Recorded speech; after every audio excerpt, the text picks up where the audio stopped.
I want to thank you for joining us for our conversation today with Jorge Andrés Galicia Rodríguez about his own experience with socialism in Venezuela and the lessons that Americans can learn from his own experience and the unfortunate experience in that country. So I want to introduce our good friend Jorge, who's we've known him at the Goldwater Institute for a couple of years now. He was one of our clerks for a while, and he's worked in the Phoenix area on questions of freedom here in his adopted home state. But for those of you who don't know him, Jorge is, you're 24, is that right, Jorge? 24? 24.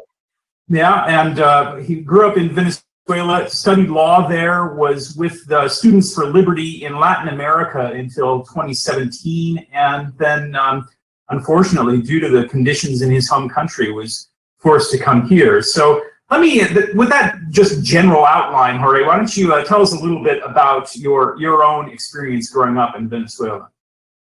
Yeah, of course. Well, first of all, I'd like to say thank you, team, and the Goldwater Institute for inviting me here and giving me this chance to, share my story with all of the listeners, right?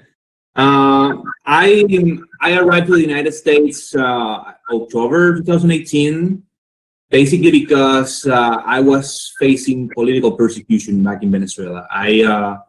In the year 2017, sadly, one of my best friends was captured by police because basically he and I were so deeply involved in the massive demonstrations going on against the Maduro regime.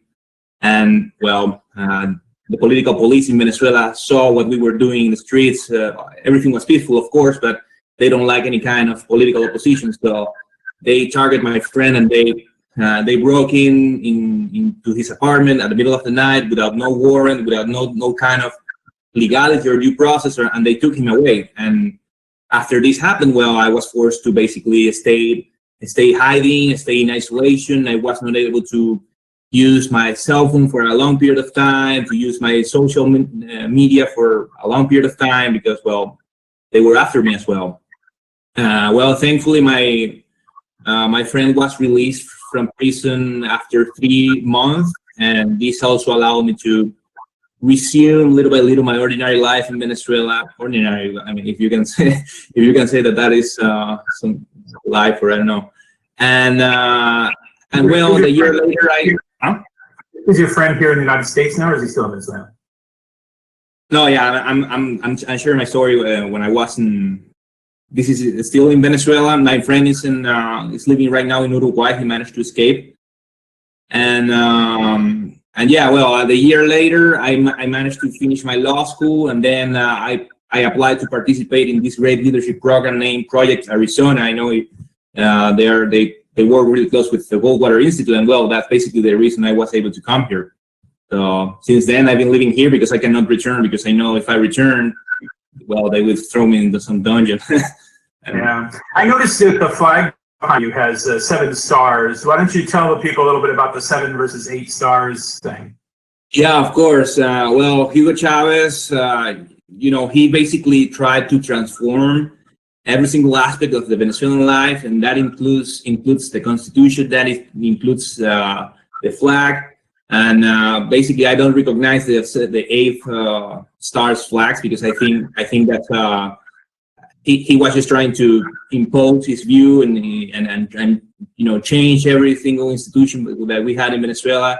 He has some sort of historic explanation, but if it is a really long historical explanation to give, but basically, from my point of view, if you're going to include the 8th star, you will need to include the 24, every single 24 states that we have. So we need to include something really different. But anyway, I don't recognize the things that he did, because I think it was unconstitutional, and my flag is this one, 7, the one with 7 stars.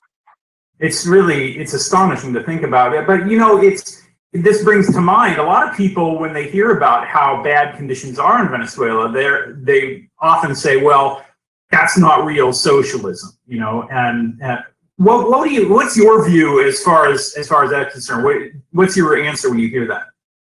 Well, when it comes to the Venezuelan situation, you you have to remember that Venezuela basically is our main field of production is oil extraction, right?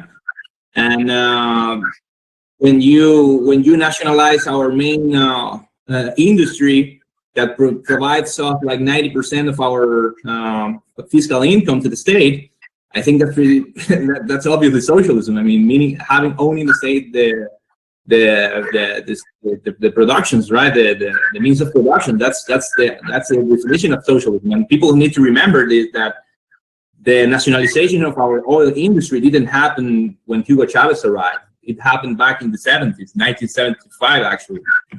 And I think this is important to mention because, every time I speak with college students about socialism and stuff, they say to me, well, we know that what's going on in Venezuela is pretty horrible, but, the socialist movement here in America is not advocating for the same measures that were taken by Hugo Chavez and by Nicolas Maduro. And in some way, I think that makes sense because Hugo Chavez came from the military. He confiscated thousands of private properties across Venezuela.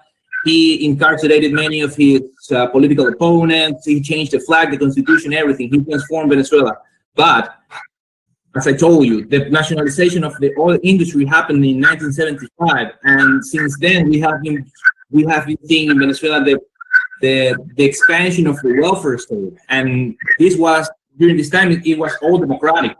So it was some sort of democratic socialism where we had, we had democracy, we had some sort of freedoms, of course, but then we saw this process of expanding, social security, all kind of subsidies, welfare, and since this period of time, well, Venezuela has not seen anything different than, low economic growth or non-economic growth at all. So in a sense, what Hugo Chavez did was he went deeper into the system that we already had since 1975, and it was not working at all for us. So we could say that Hugo Chavez and Nicolas Maduro is the product of the welfare state. We didn't manage to put our finances in order where we had to, and now we're facing the consequences of that. So this is a long-term thing you're talking about. I mean, yeah. A lot of, I think we get the message of those. Most probably this is a fair thing. Is that most Americans don't really pay attention to what happens in other countries. It's just a typical American attitude. And so when we read about this in the newspaper, we get this notion that this is a sudden thing. But you're saying it's not. No. This has. I mean, of course, right now we're seeing the worst. I mean, in the past it was not as horrible as it is today, but yeah, this has been happening for a long time. I mean, people think that, and this frustrates to me a little bit because I see, for example, people on Fox News saying that, yeah, Venezuela before Hugo Chavez was a free market paradise. That's not accurate. I mean, our problem has been going on since, as I told you, since 1975, and I think this was the breaking point when our political elite decided to nationalize our oil industry, because before this period of time, Venezuela was used to grow economically every single year. We used to have the greater GDP, the greatest GDP per capita, in the entire Latin American region, greater than countries like Spain, like China, like Israel. I mean, Venezuela was doing pretty well economically until we decided that, well, you know what, we don't want any more, no more private companies abusing of our oil richness and stuff. We want to have this for ourselves, and we nationalized it. Then the government started to receive a lot of new resources. They started to spend much more. Then oil prices came down, and well, tragedy occurred. Inflation, massive levels of inflation. Poverty skyrocketing. It was, yeah. But it's not just an economic phenomenon, right? I mean, when you talk about socialism, I think a lot of people, they think of socialism as being about economics, and really, it's something that happens to an entire culture, right? Is that something that you've observed in Venezuela? It's not just local to the economy, right? Yeah, of course. I think people in Venezuela tended to believe this this notion that they were entitled to receive all kind of goods and services for free. Nobody wanted to pay for anything. Nobody wanted to, many people in Venezuela got used to this idea of living out of government assistance. Nobody wanted to be productive anymore once we started to implement all of these social programs and subsidies. And then when, as I told you, when we run out of money, the political class tried to make some good reforms. That this was in the 80s. They managed to see that, well, this is no longer sustainable. Let's make some cuts to the levels of spending. Let's reduce the deficit. Let's open up the economy. But it was too late. Society was already dependent. So yeah, we saw this culture of dependency created in Venezuela, and this is exactly why Hugo Chavez came to appear in the first place, because when the political elite was trying to actually make things work again by making good reforms, the society rejected these reforms, and because they wanted to maintain all of this way of living out of living out of government assistance. So Hugo Chavez came. He tried to overtake the government by use of force, and he was telling people things like, "Hey, if you follow me, you're gonna have all of these social programs and subsidies," because according to him, Venezuela was endlessly rich because, well, we have these huge amounts of oil under the ground, and according to him, that gave us the right to have any kind of social program or subsidy, and well, this was the speech, and people really believed that stuff. So and what about freedom of speech and freedom of religion and things like that? Yeah, of course. Once Hugo Chavez took power, well, it only took less than 5 years for him to start confiscating TV channels, and it is curious because one of the main major TV channels by the time, Radio Caracas Televisión, they were really supportive of him at the beginning during the campaign. But then when he took power, they realized that he was doing some terrible stuff. They started being doing some criticism of him, and he was all mad at them, and he decided to shut them down. And yeah, of course, now in Venezuela we don't have any kind of. Well, then how did your situation come out? How did you decide that this wasn't for you? I mean, you grew up in this. I mean, if you're only 24, then you were born into a socialist Venezuela. What is it that persuaded you that this was the wrong path? Yeah, as I told you, the economic decline is progressive. You don't see the bad consequences. At the early years of Hugo Chavez, actually, he had a lot of luck because when he took power, oil prices became really high. So he had a lot of money to share around and to give away. But, in my early years, life was not that bad. I had in my house, we had water service. My childhood was really good. Birthday parties every year.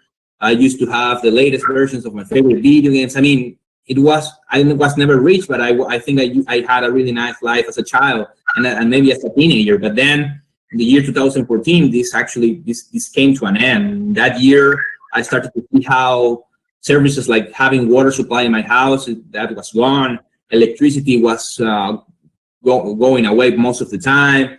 The trash was not being picked up. I mean, our quality of life was starting to decline in a way that we were not really used to. I mean, my family and I were middle class, and all of a sudden we saw all of that going away. So I thought, hey, what's going on here? This is not okay. This needs to be changed, right? And basically that transition of being from the middle class to being poor, basically, because that's what we were, and that was opened my mind, and I said, no, I need to try to fix this. I need to try to get involved in the activism because I know this is not the right path. This is something horrible is going on here.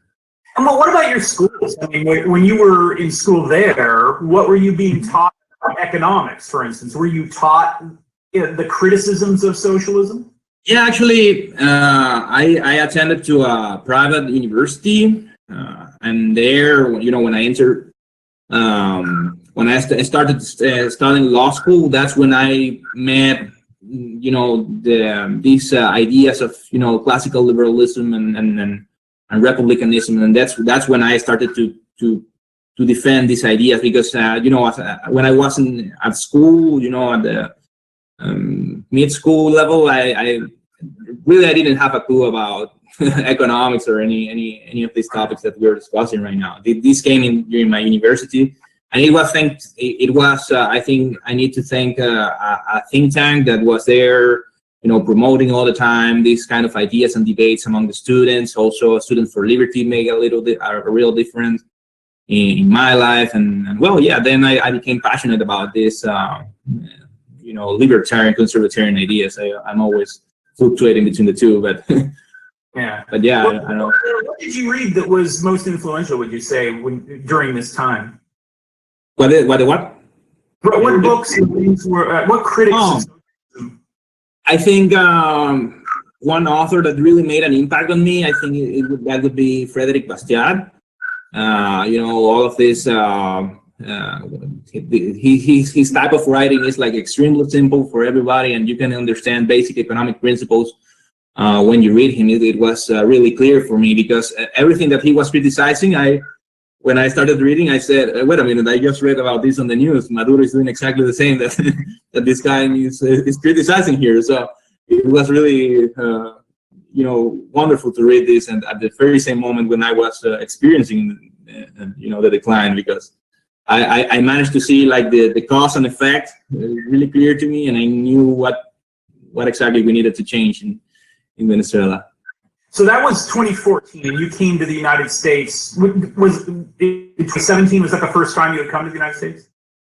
Oh no, actually, well, I had the luck to come here. When I was a child, I came here as a tourist.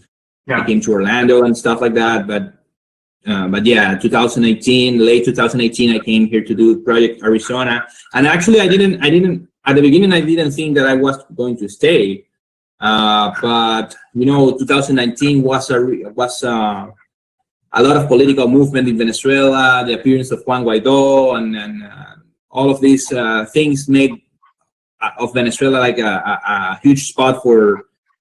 People were really interested here about what was going on in Venezuela. So I received a lot of invitations from local news in Arizona, students groups, and stuff like that people who wanted to know more about what was going on. So basically, I resumed my activism while I was here. So I decided I cannot safely return anymore, because I'm doing a lot of noise here, and I'm more than sure that people in Venezuela know about the stuff that I'm doing here. So I decided to claim asylum. That's why. And it must have come as something of a shock then to come to the United States and find how popular socialism is, especially among young people. Yeah, absolutely. I don't know if I told you, but I'm doing this program with the Fund for American Studies. They basically recruited me and another friend to start visiting college campuses to speak about our experience with socialism. And we have like a whole presentation. This is something great that we have been doing. And sadly, because of COVID-19, we needed to stop. But yeah, it was shocking to me to see how these students are really, many of them are really in favor of these leftist ideas. And we're not even talking about center left. When I entered these campuses, I saw pictures of Che Guevara, of all of these hardcore leftist leaders, and I was really shocked to see this, because it's like I just escaped from a place that was destroyed by these same principles, and here I see all of you promoting. You don't really have a clue about how wonderful it is to be in a place like this, like the U.S., when you just came out of a place like Venezuela. I felt so great at the very first moment that I gave a step into America, because I knew that I was a free man, that I could express myself, that I could save, because now I can use the dollar, and I know it is not going to lose value overnight because of inflation. All of those things was. I think one of the things that I appreciate about having this experience in Venezuela, having gone through this, is that now I can really value, I know how much it values liberty and being a free man. Now Because I think that the problem, and this is something that we had in Venezuela when things were not so bad, people used to say things like, yeah, people took for granted that our way of living was going to be the same, regardless of the actions of the government, right? And people at the beginning of the early years of Hugo Chavez, nobody took him seriously enough to think that, well, there's going to be a point where you won't have water supply, for example. You won't be able to turn on a light, simple stuff like that. People took it for granted that, well, they all went away. Yeah. And now when you're in, when you watch the news, it's not just in the United States, but in other places, there's, in the past several months, there's been this crisis in Hong Kong where China is cracking down on the freedoms there.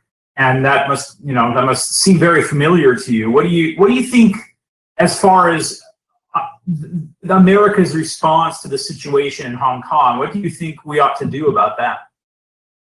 Well, I think I'm sad about Hong Kong, of course, and it is a really hard situation. I don't know how much we can do about it because, well,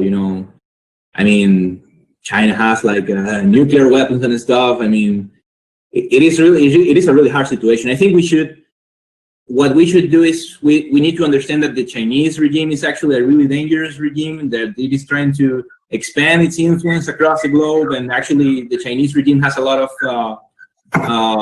influence in the Venezuelan regime. They have provided them a lot of financial support and intelligence, but I think that what the current administration is doing to try to stop the Chinese regime from expanding its influence across the globe, I think that's exactly what we should be doing. But I don't know if with the situation with Hong Kong is going to be fixable. I mean, I hope it does, but actually that's when I see what's going on in Hong Kong, huh?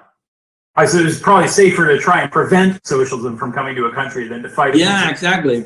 And what it's called. I don't want to see Venezuela becoming some sort of Hong Kong because, right? I mean, right now the international community, I think they have like the tools to try to deliver some sort of release to the Venezuelan situation. We can, I think, adding with enough pressure, we can actually try to overthrow Maduro because he's illegitimate. He doesn't deserve to have to be in power anymore.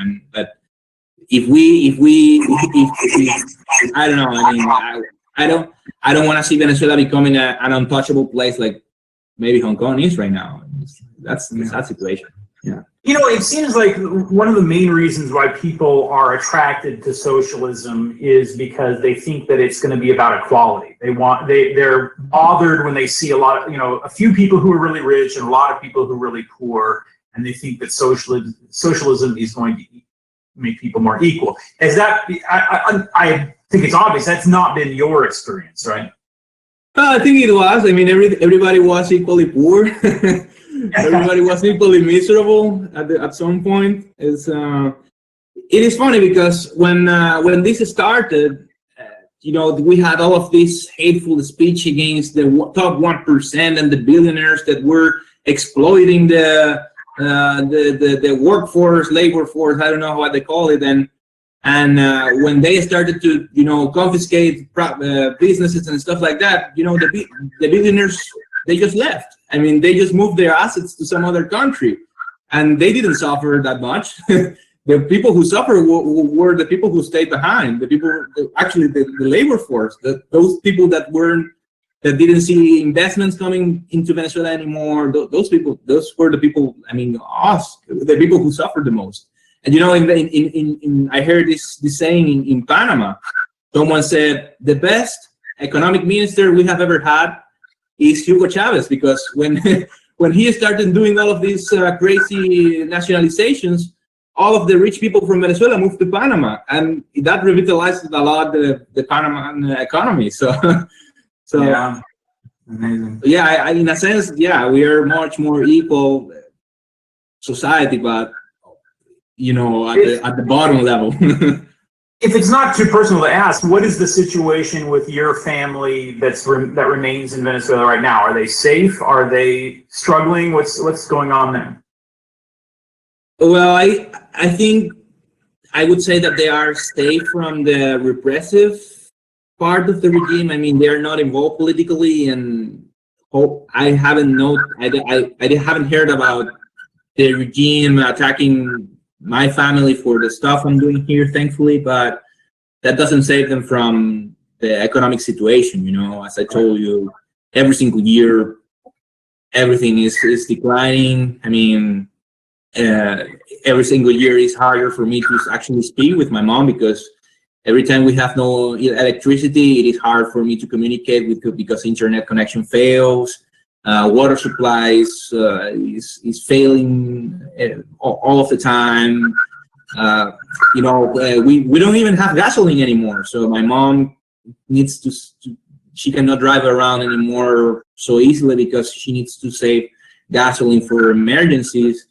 I mean, currently the economic situation there is really disturbing, and I don't think she even tell me everything because she knows that I cannot do a lot from here. So maybe she doesn't wanna makes me worried, you know. Yeah, I think it was Milton Friedman once said that if socialists ran the desert, you would soon run out of sand. Yeah. And it's really remarkable that Venezuela, with as much oil as Venezuela has, that you would have a gas ration, shortages of gasoline in a country that is rich in oil. Yeah, I think the Venezuelan case shows exactly what Milton Friedman said when he said this famous quote, right? I mean, we have the largest oil reserves in the entire world. And we used to be the first oil producer of the world back in the 70s, and when the industry was nationalized, you know, production started to decline little by little. Then, of course, people stopped investing in the company because nobody wanted to invest in a place where if you're not gonna see any reward by your investment, right? And then, well, of course, now with Hugo Chavez, he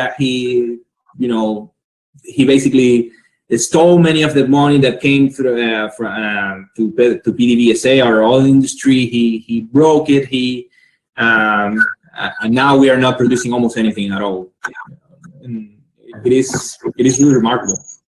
So now we're going to get some questions from people who are tuning in, and I actually have a question to lead off with, and that is, what role do you think that a country's public education system plays in preparing a society to accept socialism? I mean, we've been talking about how American college students seem to really be embracing socialism, but now it's even further down, like the high schools and so forth. So what do you worry about future generations of Americans? I do. I definitely do, because I think all of these ideas in Venezuela, this came from the elite. This came from the mainstream media. This came from the universities. This came from, even entrepreneurs were excited about these ideas because they didn't want to compete with the exterior, in the global economy. They wanted to have all of these industries protected by the government. So in a sense, they were somehow also pushing for this statist idea. So it worries me a lot to see how here we're seeing something really similar. How to see the mainstream media pushing constantly for this socialist idea, to see professors at the university and basic maybe brainwashing students to believe in these ideas. And as I told you, this happened exactly the same in Venezuela. The universities were all about socialism and the mainstream media. So yes, that worries me a lot. And maybe if we don't counterattack this movement, we're gonna see this whole generation, this new generation, people my age, becoming the majority in the next years, right? And well, they might get their way, right? Why do you think that socialism came to Venezuela as opposed to, say, the United States? I mean, obviously, there's a lot of countries in Latin America and South America that have experimented with socialism over time. But why do you think that Venezuela embraced socialism, and at least so far, the United States hasn't? I would say because of your institutions are stronger than ours. Maybe I think it would be really harder for socialist movement to be implemented here in the U.S. because I believe you have a really strong rule of law system, and maybe that's something we lack in Venezuela. You know, when Hugo Chavez came to power, the first things he did was he changed the constitution, and he changed it through means that were not written in the previous constitution. He created his own system to change the constitution. I think that's something that would never happen here in America. At least it's not going to be easy. So yeah, I think I don't want to be overly hopeful because that's exactly what was our mistake in Venezuela. We thought, no, this is not going to happen never. But I certainly believe that it's going to be harder for a socialist movement to be as successful as whatever we saw in Venezuela. By successful, I mean by winning power and changing completely the institutionality. And they're trying hard. And we need to be what you said earlier about how elites were interested in socialism and advanced socialism reminds me of the famous video, I'm sure you've seen it, of Maduro giving a press conference, and in the middle of this press conference, he's eating an empanada, right in the camera, in the country where people are going hungry. And it's like the typical pattern of socialist countries. There's always the wealthy elite who stay wealthy, even as the falls apart. Yeah, that's exactly how it is. I mean, I think Hugo Chavez's daughter has like an incredible fortune that nobody really knows how much, but it is something like she's like she enters like the Forbes magazine, and all of these people who run the oil industry in Venezuela, they took all of this massive amount of money for themselves. I mean, we saw a lot of wealth stolen from us by the Venezuelan dictatorship and all of these people surrounding them. Because if you get along with the dictatorship, maybe you are going to have a good opportunity to make some sort of money out of corruption and stuff like that. But yeah, we saw they entered the race fighting the top 1%, that they actually became the top 1% in Venezuela. Yeah. Well, right now, of course, the United States is experiencing this catastrophe with COVID-19, and there's shutdowns across the country. In some places, it's very severe, and the economy has largely collapsed. Do you think that has affected the way Americans think about socialism and government planning, and if so, how?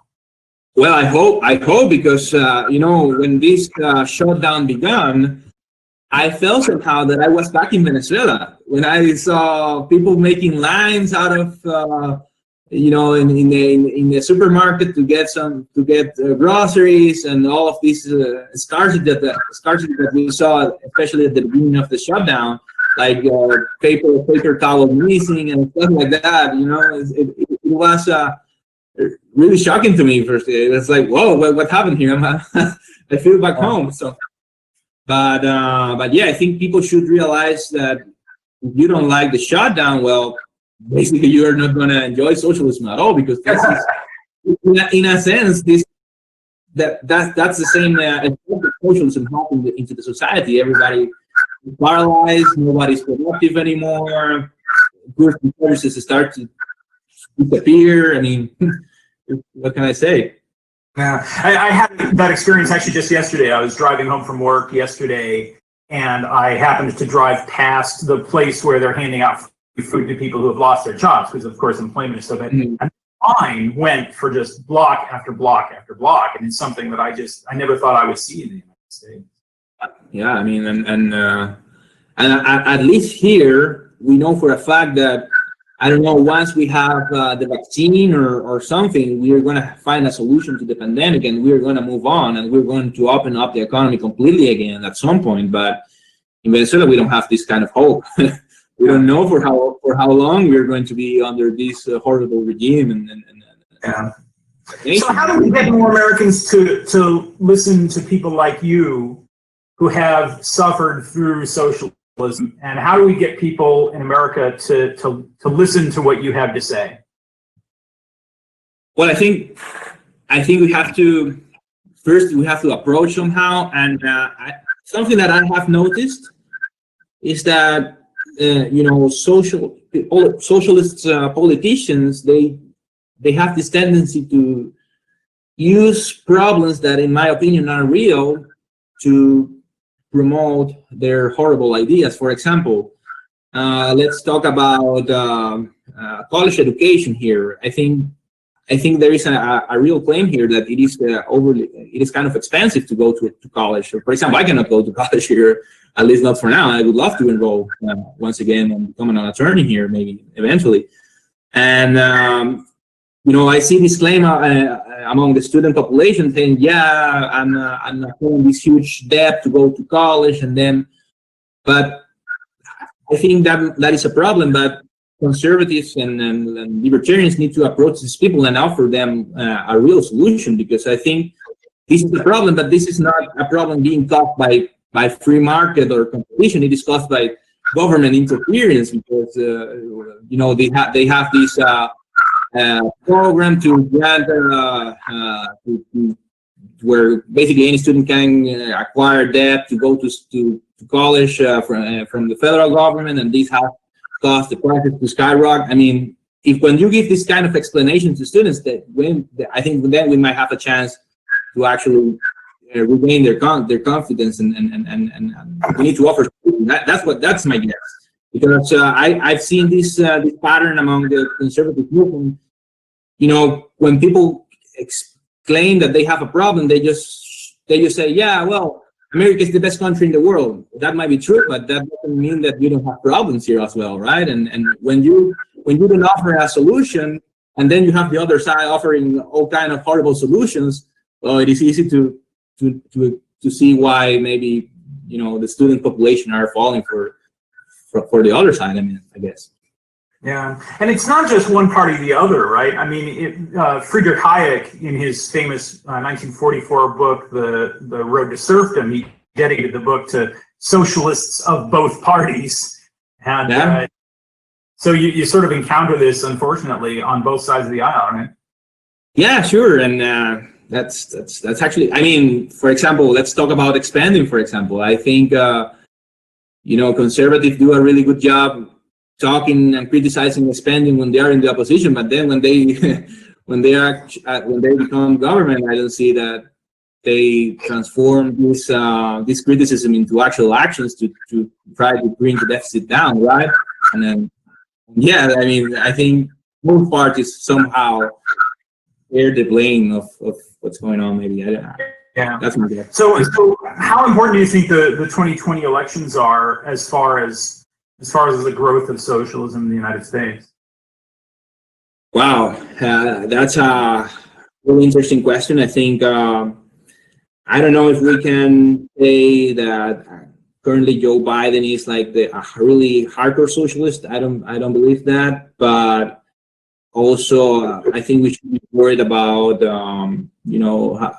I see him giving interviews and stuff, and I don't think he's capable anymore of being in charge. And actually what that means is that you're going to end up having someone like Kamala Harris, that I think is a much more dangerous leader than Joe Biden himself. And if he wins, she might become the actual president. This actually might become a race between Kamala Harris and Donald Trump, because I don't know for how long Joe Biden is going to be to be there. But yeah, I when I hear many of the proposals being said right now by people on the left, raising taxes. How are you going to raise taxes in the middle of a recession? It doesn't make sense to me. And expanding all kind of spending levels. I mean, But on the other hand, I don't see that the current administration is doing a lot of good work trying to lower the spending levels, and I see a lot of, I don't know, I mean, it's going to be a tough race, of course, but I don't want to get a lot of involved in this because, I'm not even a voter, so. Yeah. So we've talked about Venezuela, we've talked about Hong Kong, but what other countries do you see as either role models that we ought to follow, or as other dangerous examples that we should try to avoid? And you mean of socialism? Like, yeah. Of course, you have Cuba, you have the Soviet Union, you have China before opening up the markets. I mean, if you look into the history books, you will realize all kind of failed examples of socialism. You have Chile, for example, and Chile, a country like Chile, provides a lot of good explaining material because, when they under Allende, they were extremely socialist, and you had like all kind of scarcity lines to buy bread, and very similar to the situation that we're seeing right now in Venezuela. But when they open up the market now, Chile currently today is one of the richest places in Latin America, and they have the problems, of course, but I don't know. I think history is full of examples to demonstrate how horrible the system actually works. So it is possible to recover, right? I mean, that's one thing that I think a lot of the time those of us who are critical of socialism, I think we sort of give people the impression that it's impossible to recover from socialism. Yeah. If you look historically, look at Russia, Soviet Union collapses, and it looks like we should be optimistic for a little while, and then Russia goes back to being basically a one-party rule and tyranny. Mm-hmm. And you're saying that it is possible to recover from socialism. Yeah. Actually, I think that's why I'm still hopeful about Venezuela, because if you look at the history of the global history, all of these socialist countries somehow managed to find a way to freedom again. So, I mean, it is only a minority of countries that stays being socialist for the rest of the life, like Cuba, for example, or North Korea, but those are exceptions to the rule, right? And but my fear is we cannot say, because for countries to start recovering, they first need to hit some sort of ground, they need to fall so hard and then realize that what they were doing was bad, and they find their way to make reforms, right? And that's what we don't really want to see here, right? Because if we keep spending the way we're doing, if we keep raising the level of deficit, eventually we're going to see a really horrible economic situation, and maybe it could become even it could be the ground field for a totalitarian or authoritarian movement to appear. When the crisis hit, I don't want to take the chances of things happening back here in America. That's why we need to act before the crisis appear, right? Yeah, right. So what's next for you? I mean, you said that you're working with Fund for American Studies, but unfortunately this pandemic has kind of delayed things. But what are your plans in the future as far as spreading your message and trying to talk to Americans about the risks of socialism? Well, we have currently we have a lot of projects. Of course, the activities I've been doing with the Fund for American Studies, it is not it hasn't stopped that yet, and we're doing it online only. But I've been trying to promote this my message, my story as much as I can in every space I have. Also, I'm involved with this good organization named Young Americans Against Socialism, and we are working in some sort of audiovisual material to expose more my personal story and some other people's story from Venezuela and other places that suffer from socialism. So I'm really involved in all of this, and I think this is going to be somehow my life mission. I really enjoy, because I feel that one thing that I can if my own suffering can work for other people to avoid going through the same, I'm going to I'm glad to do that, and as a gift to the world, maybe. I don't know if if that's to say, but that's how I see it. I want to prevent people from going through my own experience because it was really, really bad. It is still because my family is still there. So, right. That brings to mind, I think a lot of the time, as I said, we just see what's on the news, so it's easy to assume that Venezuelans themselves are just all socialists and that they're, and although they're having difficulties or something that, that it's monolithic. We tend to forget that there are dissenting voices there. There are people who want to change the system, but they aren't able to. And why is that? Why is it that people in Venezuela are unable to get rid of this problem? Well, because we no longer have a democracy. I mean, if you see the polls in Venezuela, you will see how more than 80% of the population are already against the regime in Venezuela, and they know the system we're following is not working anymore, and they want change. And actually, the last fair election we had in Venezuela was in 2015, and we took control of the whole parliament, like an overwhelming majority, and that's why we have one Guaidó today. But then when we won the National Assembly, well, the regime basically decided to strip them from all kind of power. So they assumed basically a total dictatorship. They started to ignore whatever the National Assembly was trying to do, and the democracy was completely gone. So we might be a majority, but we don't have the means to express ourselves. And I think this is also really important. We don't have any guns because I think right now Venezuela has the right to uprise. I don't know if this is good to say, but once the democracy is gone, well, the right to rebellion should be a right for the people. But when you don't have guns, because Hugo Chavez actually took care of this, and he tried to eliminate the right to keep and bear arms. We didn't have something like the Second Amendment here, but it was easier in the past to acquire a gun in Venezuela, and went away with Hugo Chavez because he saw this as a scenario like this coming. So we're trying. In the United States, it's easy because, to be frank, we're spoiled. I mean, we've lived with 200 years of relatively free democracy. And so as a result, a lot of Americans, I think, have a hard time understanding why oppressed people in other countries don't just overthrow their government.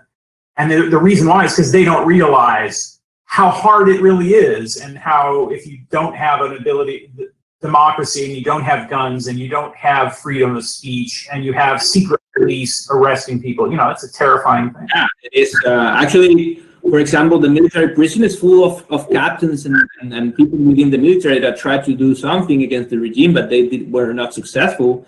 Because, for example, the Cuban regime, the Russian regime, the Chinese regime are constantly providing intelligence for the government so they can, remain in power and the social control of this. Because I think this is something people don't realize. This all of these horrible economic results. I don't think that this is because of mismanagement. I think this was an actual plan from the ruling elite. They wanted to see us as poor as possible, so we have to be as dependent as possible from government. But for example, this is something that's going on in Venezuela right now. They have this crazy new ID that says that you are part of the socialist movement, and if you don't show this ID, well, you're going to have a really hard time to get medicines, to get food, to get stuff. So basically, the government is forcing everybody to follow their lead in order to have a really basic way of life, right? And if you don't align, well, you're going to probably starve to death or something. So the social control of this is real. It's real, and somehow it's like being kidnapped. And that in America, I talk about people being spoiled, and earlier you mentioned how the elites in Venezuela supported socialism. It seems like American business owners, especially rich business owners, people who own stock, who are very successful, they seem to be increasingly apologetic for their success. And a lot of the most openly socialist people in the United States are the wealthy ones, just like you said, actors and actresses, for example, and so on. Why do you think that that's so? And what do you think business owners ought to do to try and defend themselves from socialism in the United States? Well, I don't know what's driving them to do that, but in the case of Venezuela, I can say that for, back in the 80s, we didn't have like an economy open up for competition, especially global competition. We were not a globalized country, and when our elite tried to open up the market so our local industry could compete with the external world, all of these entrepreneurs got terrified by the idea, and they wanted to keep their market protected by the government. So that's something that happened in Venezuela, and that's why we saw a lot of rejection from the entrepreneurs to this idea of capitalism, because they thought that they were going to be bombarded by all of this new competition from the external world, and that's. But here, well, I honestly don't know, because I read so many entrepreneurs saying, yeah, we are not paying enough taxes. We don't have the minimum wage is so low, stuff like this. And I say, wait a minute, if you think all of this, why don't you just give your own money more, right? And why don't you just raise your taxes? You don't need the government to tell you to do something so you can do it. I mean, so honestly, I don't know, but I think maybe people, especially in Hollywood, they don't realize that the way they did all of these fortunes was thanks to the free market system that we have here, and it would have not been possible without the system that you have here. And maybe they don't realize this truth, and they want to destroy it. It could be self-destructive for them. And so you've said that you were kind of pessimistic for the short term in the United States, but would you say you're optimistic or pessimistic for the United States in the long term? Well, as I told you, one of my main worries right now is the levels of the spending in America. I see how that keeps rising and rising, regardless of which party is in power, and the debt keeps rising. The deficit keeps going up, and I definitely believe if we don't find a way to put a break into all of this crazy spending, and if we don't find a way to balance the budget eventually, well, I think that America is going to find itself in a really hard economic situation sometime. So, and right now, I don't see a clear path to make these reforms politically viable, right?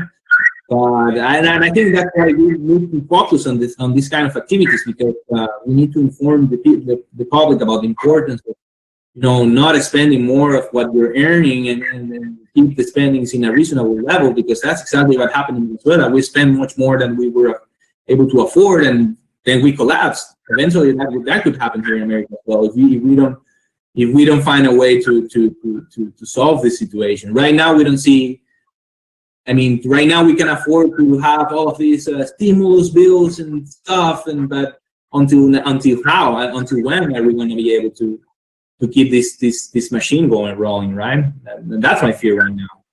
And so now we're recording this, we're going to distribute this, and we're going to have people watch this, and they're going to say to themselves, well, I want to do something to oppose the rising tide of socialism, but I'm just an ordinary person. So what can that person do? What can an ordinary American who just wants to resist this rising tide, what can they do to prevent socialism from taking hold in the United States?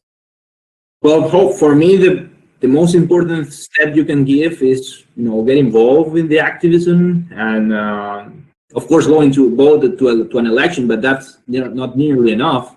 You have to get involved. You have to inform yourself, and then trying to inform other people about these topics, and try to. I think in education we realize the answer. We need to get involved.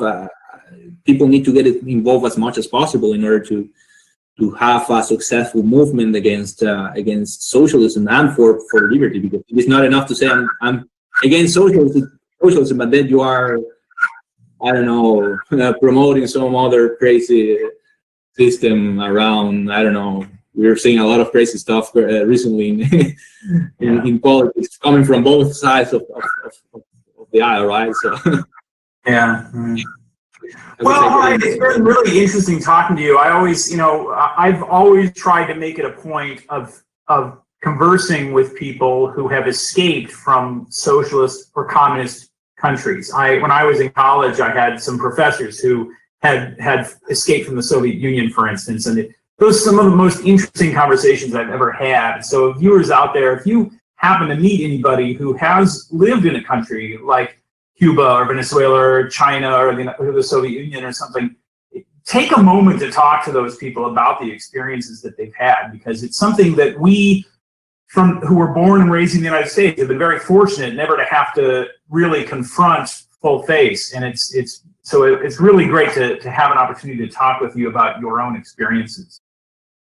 Oh yeah, and for me it's amazing to have this chance of sharing my own personal life with all of you. I'm really grateful about the opportunity, and I'm gonna keep doing this as much as I can, because I think freedom is worth defending. And I want to share the story of this little bracelet that you see right here.